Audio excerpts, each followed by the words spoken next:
right, in this video, we're going to work more integration by parts example problems. All right, so here's the integration by parts formula. The integral of u dv is equal to uv minus the integral of v du. And so we're starting with this integral. So the first step is you come to the integral you're starting with and identify what portion is the u and what portion is the dv.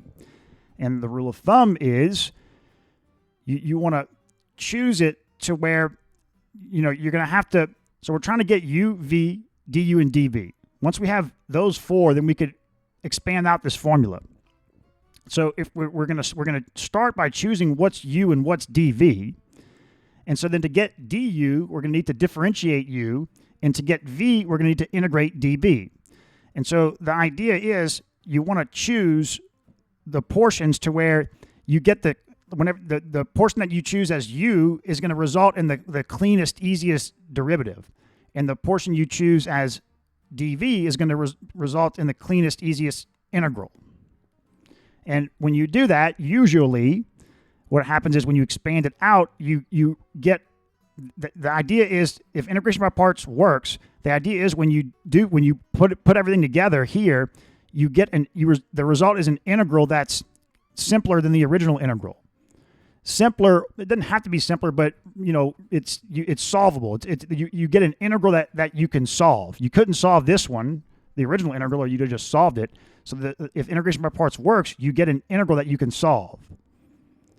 And that rule of thumb, by choosing which is going to be easier to differentiate and integrate, that works most of the time, but you know, sometimes it might not work, and you could always, if it doesn't work, if you get an integral you can't solve, you can go back and do it the other way and it might work. It might be more complicated the other way, but for some reason it ends up working. So, okay. Well, for this problem here though, so our options are, you know, this e to the 2 theta and sine of 3 theta. Both of these are very easy to differentiate or integrate. So we'll just say u is equal to e to the 2 theta. Doesn't matter which one we choose. dv is equal to sine 3 theta d theta. Okay, so u dv is this, u and dv together need to make up this entire, what's under the integral, including the d theta. And the d theta is going to be included with the dv, because when you integrate both sides without a differential like this, then it's not an integral, right? If the d theta wasn't here, if just this integral sign and then sine of 3 theta, that's not an antiderivative. You need, for the correct notation, you need this. All right, so what you get is v is equal to, so the derivative of cosine theta is minus sine theta, so this would be minus 1/3 cosine 3 theta. The derivative of cosine 3 theta is minus sine 3 theta times 3, which would eliminate the minus 1/3. You're left with sine 3 theta. Okay, you don't have to put a plus c here for the integration by parts. If you did, that plus c would end up getting absorbed into the final plus c. All right, so we've got dv and v, we've got u, now we need du. du d theta is equal to 2 e to the 2 theta. So du is equal to 2 e to the 2 theta d theta. So now we've got u, du, v, and dv. So now we can put this formula together. So the integral of e to the 2 theta sine 3 theta d theta is equal to u times v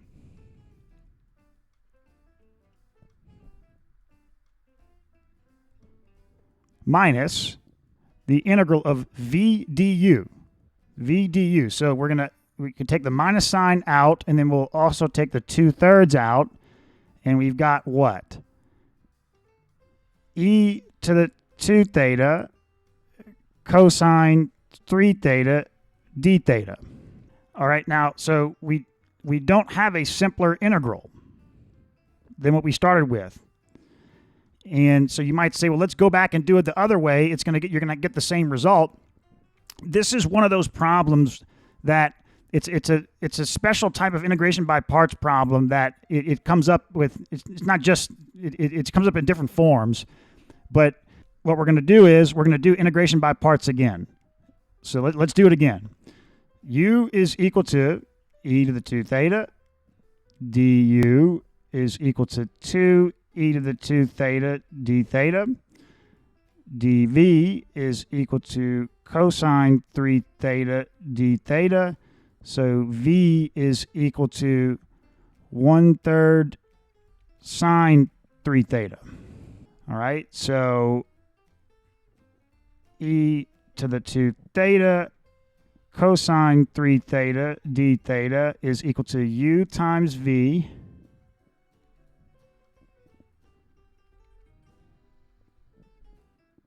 minus the integral of v du. So take a 2/3 out, and e to the 2 theta sine 3 theta d theta. Okay, so what are we doing, right? We're going in circles. Well, no. So let's now put this here. So we've got that integral was 1/3 e to the 2 theta sine 3 theta minus 2/3 the integral e to the 2 theta sine 3 theta d theta. Okay, agreed? So let's now get rid of all this work here. Okay, let's distribute this 2/3.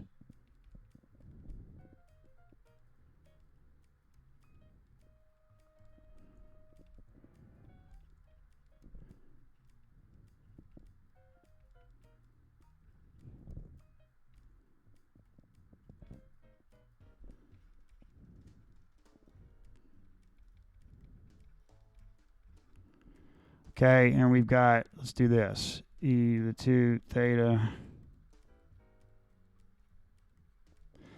Okay, this is the trick. This integral is the same as this integral. So we can add, we can add 4/9 of this integral to both sides, and we'll end up with 4/9 of this integral plus 1 of this integral. So what's 1 plus 4/9? 9/9 plus 4/9 is 13/9. So what we get is 13/9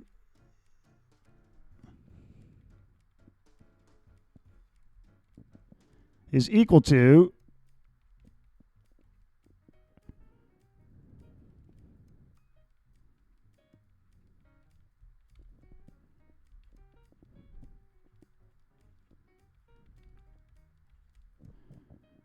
you see? So now we just divide both sides by 13/9 and we solve for that's the original integral. And so let's do that. 13 1/3 minus 1/3 times 9/13. You cross out the 3's, you get minus 3/13. Okay, 2/9 times 9/13 is 2/13.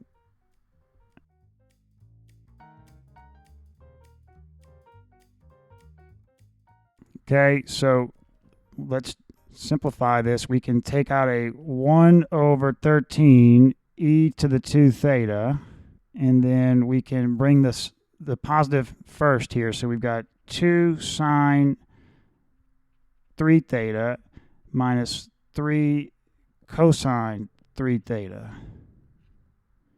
Okay, but then plus c. And that's the integral.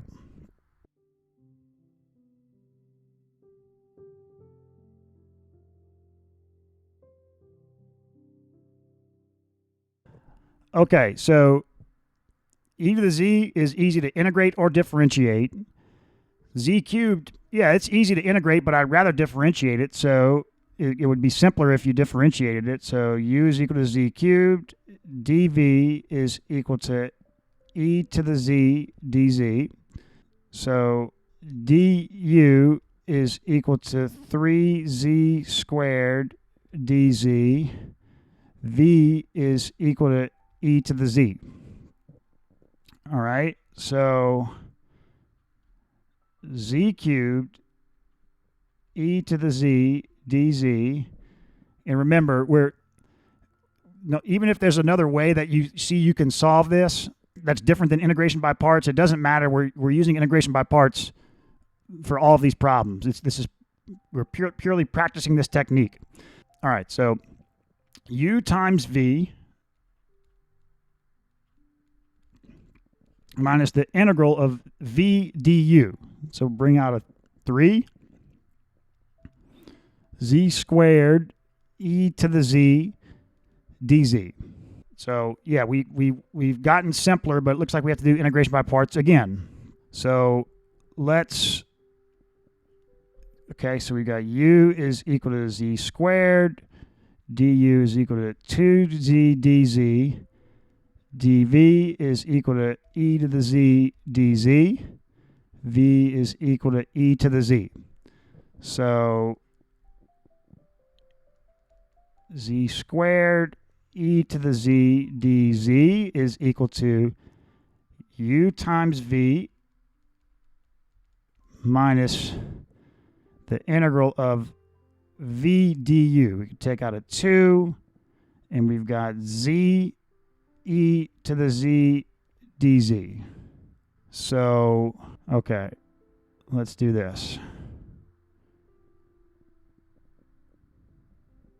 Got this 3 here, and then z squared e to the z minus 2 integral z e to the z dz.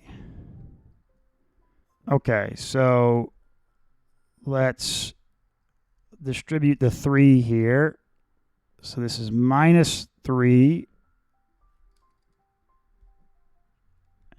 and then plus 6.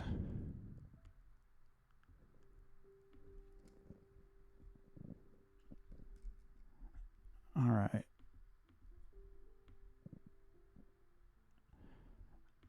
Okay. So we need to use integration by parts again. U is equal to z, du is equal to dz, dv is equal to e to the z dz, v is equal to e to the z. So z e to the z dz is equal to u times v minus the integral of v du, which is just e to the z. All right. So this is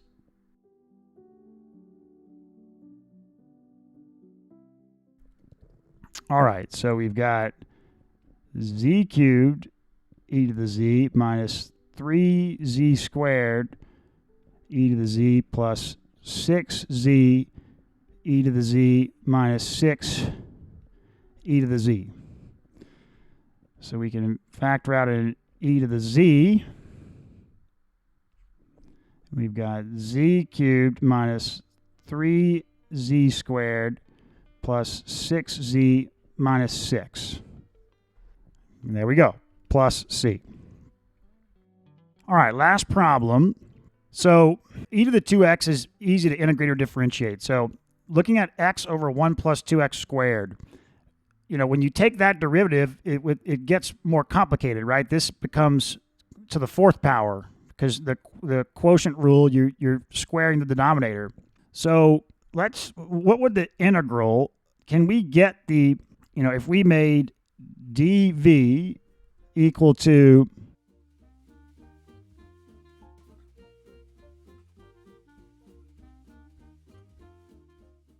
that, can we get this integral?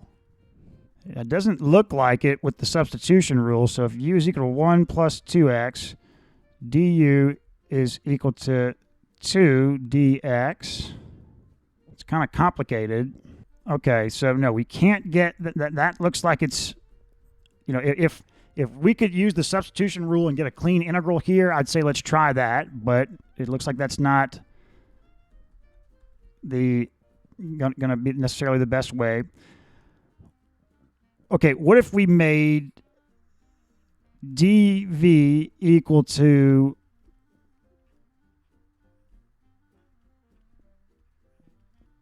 okay, yeah, so we can get this integral. V is equal to, well, let's do, so u is equal to 1 plus 2x. Du is equal to 2 dx. So 1/2 du is equal to dx. So this is the integral of 1 over u squared, u to the minus 2, and then dx is 1/2 du. So let's bring the 1/2. Okay, so we've got v is equal to minus 2 plus 1 is minus 1. And then that over minus 1. So you've got minus 1 over 2u. So let's see. U to the minus 2 plus 1 is minus 1. U to the minus 1 over minus 1 is minus 1 over u times minus 1/2. Yeah. Okay, yeah, so I mean, that's fine. But the issue is that we need to make u equal to x e to the 2x, which my thoughts here that this shouldn't be that bad of a derivative. All right, derivative of the first times the second plus derivative of the second e to the 2x times 2. So 2x e to the 2x.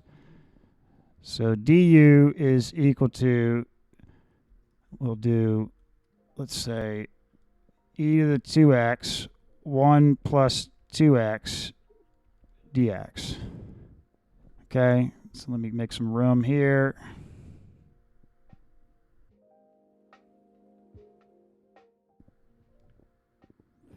Okay, so let's see what that gives us. So, all right.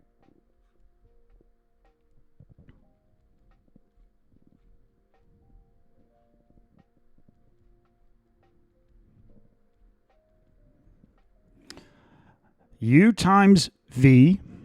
Oh, wait, no. So we got to substitute the u back in here. So this is v is equal to, so what is u? U is 1 plus 2x. So 2 plus 4x over minus 1, right? 1 over 2 times u. Well, actually, let me keep the 2 out because we can probably factor that out. So 2... Yeah, okay. U times v, so minus 1/2. Well, we can do minus x e to the 2x over, like that, minus the integral of v du. And that doesn't look like it's going to be pretty. Or no, yeah, it'll be fine. So let's factor out the minus 1/2. And then the 1 plus 2x's cancel. And we're just left with e to the 2x. Yeah, there we go. Okay. And so the integral of e to the 2x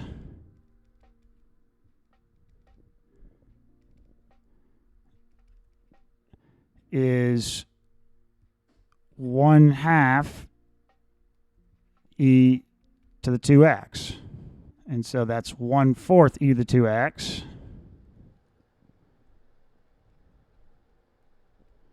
There we go. So let's just see if we can simplify this. So we've got e to the 2x, 1/4 minus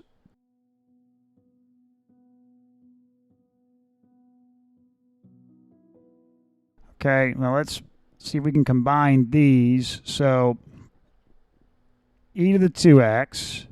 So we want to create the common denominator of 4 times 1 plus 2x. So here we would have just 1 plus 2x over 4 times 1 plus 2x minus 2x over 4 times 1 plus 2x. All right, so we've got e to the 2x, 4, 1 plus 2x, and then 1. All right, so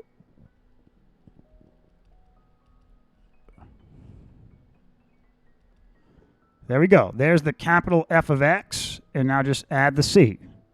So this is